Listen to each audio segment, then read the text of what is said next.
Welcome to another video blog on caring on mental health. On this video blog I want to talk about an art exhibition I went to check out over at the Sharp Gallery located in Brixton on Brixton Road. Now if you excuse me, I've got a bit of a sore throat, so hope you can hear me quite clearly. But anyway, this art exhibition that I went to was actually a private viewing, which was on the 10th of December 2014. Now SHARP stands for Social Inclusion, Hope and Recovery Project. Basically SHARP is a specialist team of mental health professionals focusing on recovery and well-being for people accessing the mental health services in the borough of Lambeth. The team is made up of occupational therapists and psychologists, and they help provide group and one-to-one interventions, helping people to actually develop their mind and body, and they also offer different types of therapy. Now, a bit on the Sharp Gallery. The Sharp Gallery was set up in 2012 by local artist and carer Mary Salome. Now, the gallery has exhibited the work of over 70 artists, and many of whom use the mental health services. The gallery aims to be inclusive to all, with no selection panels or screening of artists. Now, eventually, the Sharp Gallery will become the Salome Gallery by the end of 2014. Well, what about this art exhibition that I went to? The show was actually called Hidden Gems, and it is a celebration of the staff who work at South London and Maudsley NHS Foundation Trust, and are also quite good at art and have worked and practiced in art for many years. Some not being in the field for that long, but quite a few of the artists that I spoke to have been within that field for 20 years, sometimes longer. Now, going back to the trust, South London and Maudsley NHS Foundation Trust provides the widest range of NHS mental health services in the UK. Now, at the exhibition, the art exhibition, I managed to chat to those who are actually running the exhibition. One of them was Anne Croucher, about what to expect at the show. And also chatted to occupational therapist Sarah Josephberg, and so I had some interesting views about why people paint and get into art, and how she felt art is a way to break away from the label of mental health stigma. Now, the first SLAM staff, SLAM being short for South London and Maudsley, an artist who I spoke to was Dr. Richard Corrigal, who is a consultant psychiatrist at the Snowfields Adolescent Unit. He's also the chair of the Trust's local negotiation committee and CAM's lead for medical student cheating. Here Richard showed me his work called Escape, which was inspired by a story he heard from someone using the services. He actually went to an event, and although he recently got back into art, he felt that the story he heard from the service user was so inspiring that he actually visited her site, her website online, and that got him back into painting again. And his artwork called Escape, which actually looks into recovering from the mental ill health, but is in a form of a kaleidoscope, and in a way he was just playing around within his art or painting. Now, next I spoke to Calvert, who is a psychologist for the IAPS team in the borough of Lewisham, and IAPS stands for Increasing Access to Psychological Therapies, and she's actually been in that team within IAPS for around about, I think, 16 years.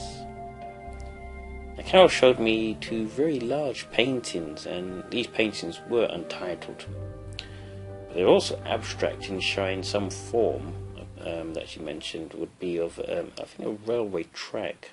And interestingly, the two paintings were meant to be formed together.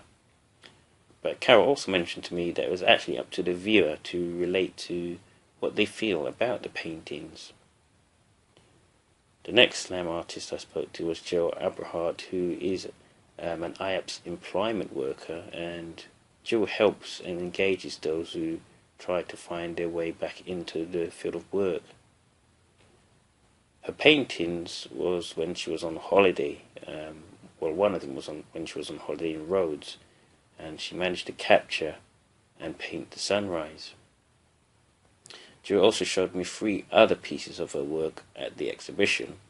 One of them was called Lavender, and the other being View from a Window. And the final painting that she showed me was when she was going through a difficult time. This painting was called Preparation for Separation. Basically, she was actually just expressing herself through a painting, which you can just notice the moody blue filled with splashes of different colour.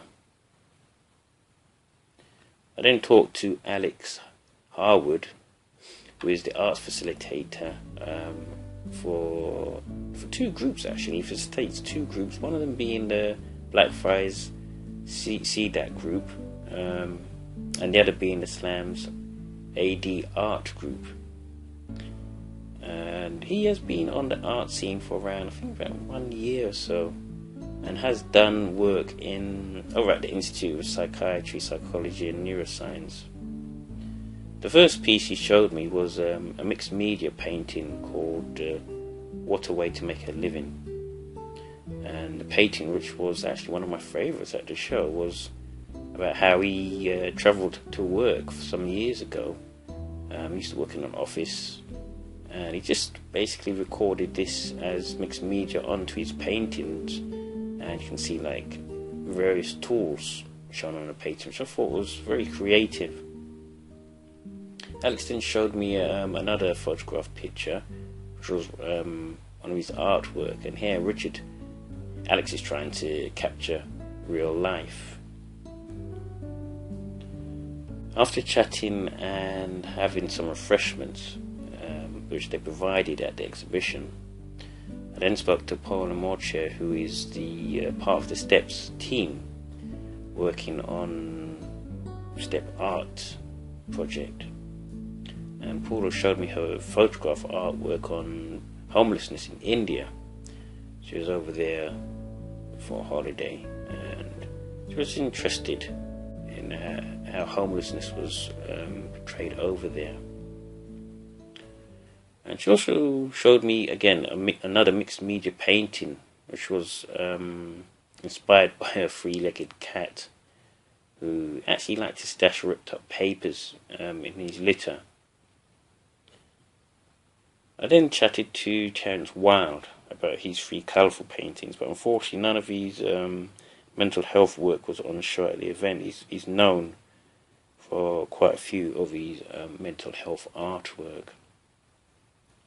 Next I spoke to Carol Stevenson, who is the membership officer for the trust, and Carol showed me 3 of her paintings, one titled In the Undergrowth and the other called Fishermen, where she managed to paint some fishermen while on holiday, while she was also painting some waterfalls.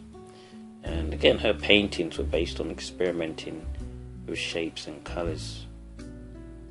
The last artist I spoke to before I headed off was Helen Shern, who is the head of the arts strategy for the Mental Health Trust. And Helen spoke mainly about her photograph paintings she had done some time ago. But overall, I did enjoy attending the art show and talking to the various artists. I was really surprised at how many Slam staff were creative in their artwork, and it's great how they supported how art can help others and had the time to even put their own art on display, considering that they're busy with the work they do at the Mental Health Trust. It was a shame I could not capture all the artists at the exhibition, but hopefully I'll get around to it at some other art show, who knows. I'd like to thank Mary and her team on being so helpful for allowing me to help blog the event. And I think Helen, I'd like to also thank Helen and the other artists for talking to me and taking the time to explain their artwork. And I hope to see you again on the next video blog soon. Thanks.